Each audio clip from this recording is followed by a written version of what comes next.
क्या आपको पता है कि 9 जून कल को अमेरिका और चीन की सबसे बड़ी बैठक होने जा रही है, जो पूरी दुनिया की राजनीतिक दिशा बदल सकती है? क्या यह बैठक महाशक्तियों के बीच लंबे समय के तनाव को खत्म कर देगी या फिर नई जंग की शुरुआत होगी? क्या रूस की नई विदेश नीति सच में उसे वैश्विक आर्थिक संकट से बाहर निकाल पाएगी? भारत के 80 लड़ाकू जेट और 400 मिसाइलों वाले युद्धाभ्यास से पाकिस्तान और अमेरिका में किस तरह की हलचल मची है? और क्या जापान अमेरिका के दबाव के आगे झुक जाएगा या अपनी लड़ाकू विमान परियोजना GCAP को पूरा करेगा? क्या तुर्की की डगमगाती अर्थव्यवस्था निवेशकों को पूरी तरह दूर भगा देगी? स्विट्जरलैंड में UBS को $26 अरब का निवेश करने को मजबूर होना, क्या यह वैश्विक वित्तीय संकट की पहली आहट है? इन्हीं और कई सवालों के जवाब इस वीडियो में, बने रहिए हमारे साथ। वीडियो शुरू करने से पहले दोस्तों, अगर जानकारी अच्छी लगे तो वीडियो को लाइक, शेयर और कमेंट जरूर कर देना, और साथ ही ऐसे ही अंतरराष्ट्रीय अपडेट्स के लिए चैनल को सब्सक्राइब भी जरूर कर लेना, ताकि आप रहे दूसरों से एक कदम आगे। तो चलिए शुरू करते हैं। जरा सोचिए, जब विश्व की सबसे बड़ी दो महाशक्तियां अमेरिका और चीन व्यापारिक तनाव को कम करने के लिए 9 जून से लंदन में एक बड़ी बैठक करने जा रही है, तो क्या उम्मीद की जा सकती है? क्या यह बैठक तनाव को कम करेगी या फिर नए विवादों का आगाज? अमेरिका के वाणिज्य सचिव जीना राइमोंडो और ट्रेजरी सेक्रेटरी जेनेट येलेन इस वार्ता का नेतृत्व करेंगी, जबकि ट्रंप और शी जिनपिंग के बीच हाल ही हुई टेलीफोन बातचीत को ट्रंप ने बहुत सकारात्मक बताया है। लेकिन क्या यह राजनीतिक मैन्यूवरिंग सिर्फ चुनावी फायदे के लिए है या सच में दोनों देश रिश्तों को सुधारना चाहते हैं? चीन की तरफ से उप प्रधानमंत्री हे लिफेंग पहले ही ब्रिटेन पहुंच चुके हैं और उनका दौरा 13 जून तक चलेगा। चीन इस वार्ता को, आप कह सकते हैं, नए सिरे से रिश्ते बनाने का प्रयास बता रहा है। विशेषज्ञों का मानना है कि चीन अमेरिका के साथ टकराव को कम करते हुए यूरोप में अपनी पकड़ मजबूत करना चाहता है। लेकिन क्या अमेरिका चीन को वह सुरक्षा गारंटी देगा जिसकी वह तलाश में है, या फिर यह बातचीत एक राजनीतिक खेल भर है? अब चलते हैं रूस की ओर। रूस अपनी रणनीतिक विदेश नीति में नया मोड़ ले रहा है। रूस चाहता है कि वह चीन और भारत दोनों के साथ संतुलन बनाए रखे, लेकिन दोनों देशों के साथ विश्वास का संकट है। रूस ऊर्जा और तकनीक में चीन का साथ चाहता है, तो रक्षा मामलों में भारत के करीब जाना चाहता है। लेकिन क्या रूस इस रणनीति से अपने आर्थिक संकट और वैश्विक अलगाव से बाहर निकल पाएगा, या यह संतुलन केवल दिखावा है? भारत की बात करें तो हाल ही में एक बड़े युद्धाभ्यास ने सबका ध्यान खींचा है। 80 लड़ाकू जेट और 400 मिसाइलें इस युद्धाभ्यास का हिस्सा थीं, जिसने पाकिस्तान और अमेरिका दोनों को चौंका दिया। पाकिस्तान अब अमेरिका से एडवांस हथियारों की मांग कर रहा है, लेकिन भारत की तकनीकी क्षमता इतनी उन्नत हो चुकी है कि अमेरिका भी भारत के पक्ष में नजर आता है। वहीं चीन के ब्रह्मपुत्र पर बनाए गए बांधों को लेकर बनी चिंता पर रिपोर्ट आई है कि इन बांधों का भारत पर सीमित असर होगा। तो क्या भारत की सुरक्षा अब मजबूत हुई है या खतरा अभी टला नहीं है? और जापान की कहानी भी कम दिलचस्प नहीं है। जापान ब्रिटेन और इटली के साथ मिलकर 6ठी पीढ़ी का लड़ाकू विमान GCAP बना रहा है, जो अमेरिका के F-47 से बेहतर माना जाता है। लेकिन ट्रंप सरकार जापान पर दबाव डाल रही है कि वह GCAP छोड़कर F-47 खरीदे। जापान के रक्षा मंत्री ने साफ कहा है कि वे अपनी स्वतंत्र तकनीकी क्षमता पर भरोसा करते हैं। अब सवाल ये है, क्या जापान अमेरिकी दबाव में झुकेगा या अपनी राह खुद चुनेगा? यह निर्णय एशिया की रणनीतिक स्थिरता के लिए बेहद अहम हो सकता है। तो क्या जापान अमेरिकी दबाव को झेल पाएगा और GCAP परियोजना को पूरा करेगा, या फिर F-47 खरीदकर अमेरिका के साथ रक्षा सहयोग को प्राथमिकता देगा? अपनी राय नीचे कमेंट में जरूर दें। जर्मन केंद्रीय बैंक, जिसे बंडेसबैंक कहते हैं, उसकी नई रिपोर्ट के मुताबिक सरकार द्वारा इंफ्रास्ट्रक्चर और रक्षा क्षेत्र में बड़े निवेश किए जाने के बावजूद इनका असर आर्थिक वृद्धि पर अगले 2 वर्षों में महसूस नहीं होगा। अनुमान है कि GDP वृद्धि केवल 2026 में 0.7% तक पहुंचेगी और अर्थव्यवस्था में ठहराव 2025 तक जारी रहेगा। साथ ही जर्मन रक्षा मंत्री ने पुष्टि की है कि आने वाले वर्षों में रूसी खतरे को देखते हुए राष्ट्रीय सेना को नाटो के लक्ष्य अनुसार 60,000 अतिरिक्त सैनिकों के साथ विस्तार करने की योजना है। यूनाइटेड किंगडम, ब्रिटेन की सरकार ने हाल ही में जारी AI एक्शन समिट में हस्ताक्षर करने से इनकार किया, जहां 58 देशों ने समान, नैतिक और पारदर्शी AI प्रोटोकॉल अपनाने पर हस्ताक्षर किया था। यूके ने कहा कि यह समझौता राष्ट्रीय सुरक्षा और आंतरिक नीति के मामलों को पर्याप्त रूप से कवर नहीं करता। ब्राजील के सेंट्रल बैंक प्रमुख ने कहा कि आगामी ब्याज दर बैठक 17 से 18 जून में लचीलापन और सतर्कता को प्राथमिकता दी जाएगी।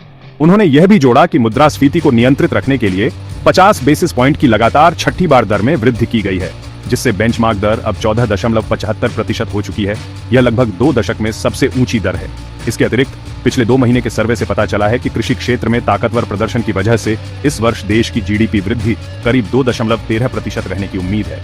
कनाडा ने नोट किया कि बैंक ऑफ कनाडा ने ब्याज दर को स्थिर रखते हुए इसका स्तर 2.75% पर बनाए रखा है, क्योंकि अमेरिकी व्यापार नीतियों की अनिश्चितता बनी हुई है। साथ ही प्रधानमंत्री मार्क कार्नी ने भारतीय प्रधानमंत्री नरेंद्र मोदी को 15 से 17 जून को अल्बर्टा में होने वाले G7 समिट में अतिथि के रूप में आमंत्रित किया है। यह कदम दोनों देशों के बीच पिछले तनाव को दूर करने की कोशिशों के तहत लिया गया है। तो दोस्तों, क्या ब्राजील की सख्त ब्याज दर नीति और कनाडा की राजनीतिक पहल यानी G7 आमंत्रण वैश्विक अर्थव्यवस्था पर सकारात्मक असर डालेंगी? कमेंट में जरूर बताइए, हम हर राय का स्वागत करते हैं। इटली में आज लोकतंत्र और विरासत दोनों ही मैदान में है। सोचिए, जब कोई देश यह तय करने बैठे कि विदेशियों को कितनी जल्दी नागरिकता मिलेगी और उसी दिन उसका 2000 साल पुराना सांस्कृतिक स्मारक हिल जाए। इटली में आज जनमत संग्रह शुरू हुआ है, जिसमें जनता तय करेगी कि गैर यूरोपीय निवासियों को अब 10 साल नहीं, सिर्फ 5 साल में इटली की नागरिकता दी जाए या नहीं। सरकार इस मतदान का विरोध कर रही है, लेकिन विपक्ष जनता से खुलकर इसमें भाग लेने की अपील कर रहा है। उधर दक्षिण इटली में आए हल्के भूकंप से पोम्पेई की ऐतिहासिक दीवारें दरक गईं। हालांकि कोई चित्र या मूर्ति नहीं टूटी, लेकिन यह सवाल जरूर उठ गया, क्या हमारी विरासत अब भी सुरक्षित है?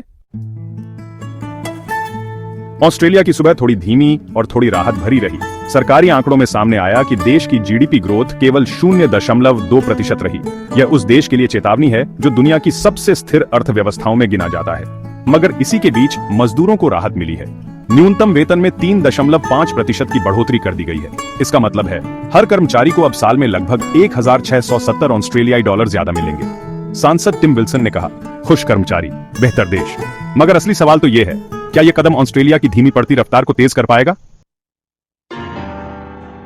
दक्षिण कोरिया में सत्ता बदल चुकी है और अब लहजा भी। ली जे-म्यूंग अब राष्ट्रपति हैं और उन्होंने पद ग्रहण करते ही बड़े वादे किए हैं, लोकतंत्र को मजबूत करना, अर्थव्यवस्था को रफ्तार देना और अमेरिका के साथ व्यापारिक संबंधों को फिर से चमकाना। लेकिन अमेरिका ने उनके चुनाव को तो निष्पक्ष बताया है, मगर साथ ही चीन की चुपचाप दखलंदाजी पर चिंता भी जताई है। अब सवाल यह है, क्या दक्षिण कोरिया खुद को 2 महाशक्तियों के बीच खींचे जाने से बचा पाएगा? तुर्की में इस वक्त सब कुछ हिल रहा है, सत्ता, साख और मुद्रा।